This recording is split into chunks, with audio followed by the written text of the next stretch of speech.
కొన్నిసార్లు జీవితాన్ని రీస్టార్ట్ చేయాల్సి ఉంటుంది. అలా చేయకపోతే జీవితమే స్తంభించిపోతుంది. అయితే రీస్టార్ట్ అనేది నిరాశ నుంచి పుట్టుకొచ్చిన ఆశ, ఉత్సాహం, పట్టుదల, కృషి, విక్రమార్కుడిలా అనుకున్నది సాధించే తపనతో కూడుకొని ఉండాలి. అప్పుడే బతుకుబండి ముందుకు పోతుంది. ఇక అపజయం నుంచి కొత్త ప్రయాణాన్ని మొదలుపెట్టినప్పుడు అందులో పని పట్ల నిబద్ధత, కష్టపడే తత్వం, క్రమశిక్షణ ఏది లోపించినా గమ్యం వరకు చేరుకోవడం కష్టమే. అయితే ఓ కుర్రాడు మాత్రం తన ఫెయిల్యూర్ నుంచి మొదలుపెట్టిన ప్రయాణంలో దూసుకెళ్లిన తీరుతో ఇప్పుడు ప్రపంచవ్యాప్తంగా రియల్ హీరో అనిపించుకుంటున్నాడు. కేవలం ఫుడ్ డెలివరీ చేస్తూ 5 ఏళ్లలో 1,78,00,000 సంపాదించి రికార్డు క్రియేట్ చేశాడు. అతడి సక్సెస్ స్టోరీ తెలుసుకోవాలంటే లెట్స్ వాచ్. జీవితం ఎవరికీ కూడా రెడ్ కార్పెట్ కాదు. రెడ్ కార్పెట్ పై అడుగులు వేయాలంటే జీవితంలో అనుక్షణం సాధన చేయాల్సిందే. ఇక ఇలా ఉంటే ఏం పని చేస్తున్నాం అనేది ముఖ్యం కాదు, చేసే పని ఎంత పర్ఫెక్ట్ గా చేస్తున్నాం అనేది కూడా చాలా ముఖ్యం.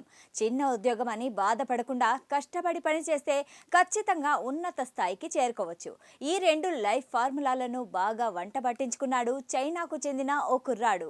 ఈ రోజు అతడు ఎందరికో ఆదర్శంగా నిలుస్తుండడంతో పాటు తన గోల్ ను కూడా రీచ్ కాబోతున్నాడు. దీంతో ఇప్పుడు అతడి success story south China morning post లాంటి మీడియా సంస్థలు ప్రముఖంగా ప్రచురించగా సోషల్ మీడియాలో ఆ కుర్రాడు ఫుల్ వైరల్ అవుతున్నాడు. ఫుడ్ డెలివరీ చేసి కూడా ఇన్ని కోట్లు సంపాదించవచ్చా అని చాలా మంది నెటిజన్లు ఆశ్చర్యాన్ని వ్యక్తం చేస్తున్నారు. డబ్బు సంపాదన కోసం అతడు పడ్డ కష్టాన్ని, పని పట్ల నిబద్ధతను అందరూ మెచ్చుకుంటున్నారు.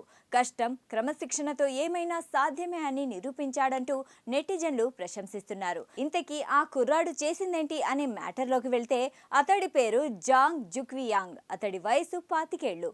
షాంఘైలో ఉంటాడు. అతడికి ఫుడ్ బిజినెస్ చేయాలని కోరిక. దానికోసం అతడికి 20 ఏళ్లున్నప్పుడు ఓ బ్రేక్ఫాస్ట్ సెంటర్ను పెట్టాడు. కానీ అతడి లక్ బాలేక అది నడవలేదు. దీంతో పెట్టిన పెట్టుబడి పోగా 50,000 యువాన్లు అంటే మన కరెన్సీలో సుమారు 6,37,000 వరకు అప్పయింది.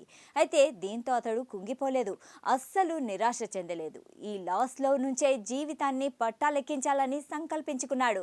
దానికోసం ఫుడ్ డెలివరీ బాయ్గా అవతారమెత్తాడు. కేవలం కష్టపడ్డమే చాలు అనుకున్నాడు. అందుకే తాను ఫుడ్ డెలివరీ బాయ్ అయినప్పటి నుంచి అహర్నిశలు కష్టపడ్డమే పనిగా మార్చుకున్నాడు. ప్రతిరోజు కేవలం నిద్రపోవడానికి మాత్రమే 8 గంటలు కేటాయించాడు. మిగతా టైం అంతా ఫుడ్ డెలివరీయే. అలా రోజు 14 గంటలు కష్టపడి జాంగ్ డబ్బులు సంపాదించేవాడు. ఉదయం 11 గంటల నుంచి అర్ధరాత్రి 1 గంట వరకు ఫుడ్ డెలివరీ చేసేవాడు. వారానికి 7 రోజులు పనిచేసేవాడు. ఏడాదిలో కేవలం చైనీస్ స్ప్రింగ్ ఫెస్టివల్ సమయంలో కొన్ని రోజులు మాత్రమే సెలవు తీసుకునేవాడు. ఆర్డర్లు డెలివరీ చేసేటప్పుడు టైం సేవ్ చేసుకునేందుకు వేగంగా వెళ్ళేవాడు. నెలకు 300కు పైగా ఆర్డర్లు అతడి టార్గెట్గా మారిపోయింది.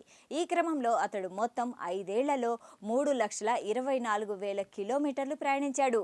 ఇక ఇవన్నీ చేయడానికి హెల్త్ చాలా ముఖ్యం కాబట్టి ఆరోగ్యం దెబ్బతినకుండా రోజుకు 8 గంటలు నిద్రపోయేలా ప్లాన్ చేసుకునేవాడు. ఇక ఇలా ఉంటే ఇంత కష్టపడి సంపాదించిన డబ్బును జాంగ్ అస్సలు దుబారాగా ఖర్చు పెట్టేవాడు కాదు.